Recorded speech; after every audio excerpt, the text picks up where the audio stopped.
Zanardi, our race leader, he was leading by some 7 seconds before they made this stop. In fact, it was up to 9 seconds before they came in. There is Paul Tracy, who came in second position. The fuel going aboard, gets it out cleanly. What about Frank Kinney? He gets out, don't stall at this. Oh, Unser and Tracy! Is it Unser and Tracy? I think it's Tracy rather than Frank Kinney. He's already come out. Unser's facing the wrong way in the pit lane.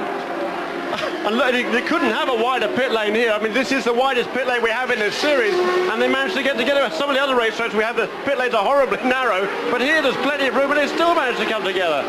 Tragedy for Alonso Jr. It's incredible. I mean, Alonso Jr., there he is sitting down at the end. He can do nothing. The engine is stalled. He cannot get it going on his own again, and it was an incident between him and Paul Tracy. Now, they are allowed to race in the pit lane. They might be under yellow conditions. Look at this. Tracy came out so wide, so wide. There was nowhere for little Al to go. And then Tracy came back at him again. Well, what was going on? That was an appalling move by Paul Tracy. I cannot imagine what he was thinking there. I mean, yeah, that was just an insane maneuver by Paul Tracy. I mean, the guy's already on probation.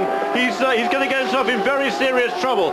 The car was sliding coming out of the pit lane, but I mean, there's plenty of room there. There's, what, 10 car widths wide, and he just tried to block out Alonso Jr.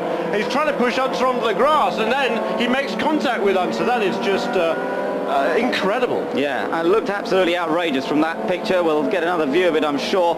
But Paul Tracy, he was just out of the pits. Remember, there's a 60-mile-an-hour speed limit in the pits, but they are allowed to race. And of course, Tracy was just coming out of his pit box.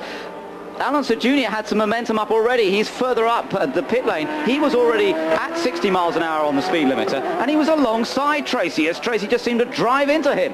Well, I have to say, with Tracy being on probation, what are his chances for racing at all in the next round of the championship after that incident? At the moment, as they come round behind the pace car, it's Zanardi who leads.